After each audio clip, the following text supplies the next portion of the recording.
Hey guys, Sean here. Welcome to the F1 Word and to the news coming out of Sauber today, and that is that Antonio Giovinazzi will partner Kimi Raikkonen at the Swiss team next season. It's a move that has been widely expected, if we're being honest, due to Ferrari's claim, if you like, over that second seat, so it doesn't really come as a huge surprise. But before I throw my thoughts and opinions on all of this, let's start by going through some of those key quotes. So, a statement on the official Sauber website confirmed the news, and I am going to bring you an interesting line from that statement, or at least I find it interesting anyway. And that line said, "The decision to elect Antonio Giovinazzi is particularly significant in the scope of the project that this season saw the return of Alfa Romeo to the pinnacle of motorsports after a hiatus of more than 30 years. The coming together of Alfa Romeo and the Italian driver was natural. Also considering the strong bond that has tied Giovinazzi to the brand from an early age and is a source of national pride, considering that several years have passed since an Italian driver has competed in Formula 1. So, an Italian driver was obviously massively important for Alfa Romeo and of course for Ferrari as well, but team boss Frederic Vasseur added, "We are very pleased to reveal the complete driver lineup for the 2019 season. We first signed Kimi Raikkonen, an extremely experienced driver who will contribute to the development of our car and will accelerate the progress of our team as a whole. Together with Alfa Romeo, we are delighted to welcome Antonio Giovinazzi, who will take the place of Charles Leclerc. We have already had the opportunity to work with him in the past, and he has proven to have great potential. We are very determined and motivated. Our target is to continue progressing and fighting together for positions that count."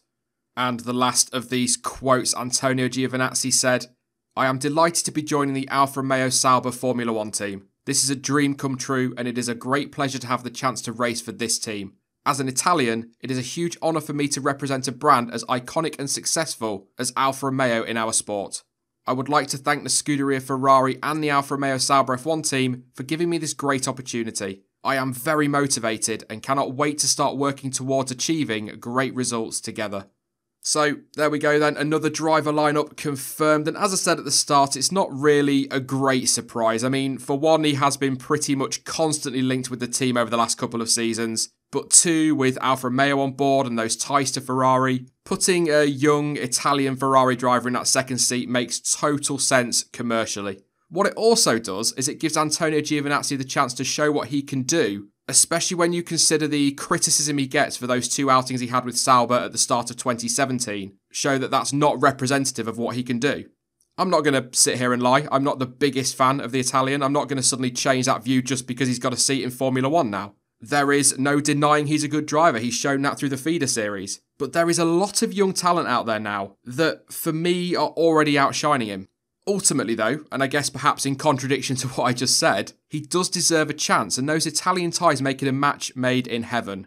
What will also help him massively in 2019 is having the experience of Kimi Raikkonen alongside him. That's a lot of information and knowledge for him to tap into, and that could well see him excel. And I genuinely hope, as I've said for so many drivers, that he will prove his doubters, including me, wrong next season. And it'd be great to see him really deliver for Sauber, but replacing Charles Leclerc, they are some big shoes to fill, so it's not going to be all that easy. But I can't help but feel that having Kimi Raikkonen there lifts the pressure a little bit from him, because if Kimi Raikkonen's delivering, that's going to give Antonio Giovinazzi the time to grow into that team, to settle into the sport if you like, and that could be massively beneficial for him. As for Marcus Ericsson, well, his stay at Sauber in terms of a race seat is over, but the team have confirmed that he will stay on in the role of third driver, and will also be a brand ambassador for them. Look, I think it's fair, and there is no disrespect intended whatsoever for Marcus there, but he's had his chance to shine, some would argue more than a fair chance. And despite definitely stepping up this year, it seems right that someone else gets their shot.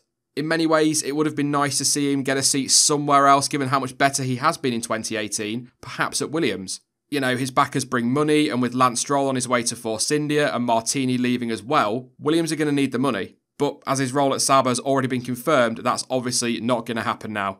But all in all, it's pretty much the right move for all parties, in my opinion. You know, I'd imagine Ericsson's backers will still put some money into the team. Obviously not as much because he's not got a race seat, but he's still a part of that team. Ferrari get another of their young drivers into the sport. He's going to learn a lot from Kimi Raikkonen. Alfa gets an Italian driver on board. And I guess more importantly, Antonio Giovinazzi finally gets his full-time chance in Formula 1. But that's it for this news video then, and as ever they were just my thoughts and my opinions, but what are yours? Do you think this is a good decision by Sauber, and if not, who would you have put alongside Kimi for 2019? Let me know your thoughts in the comment section down below. Now, this news broke typically just after I'd finished exporting this week's news roundup, so it is a double upload day. That news roundup will be up on the channel a little bit later today, and don't forget of course to join us tomorrow night live at 7 PM for the midweek stream. In the meantime though, you can follow me on social media. Links to Twitter, Instagram, Facebook and to Discord are all in the description down below.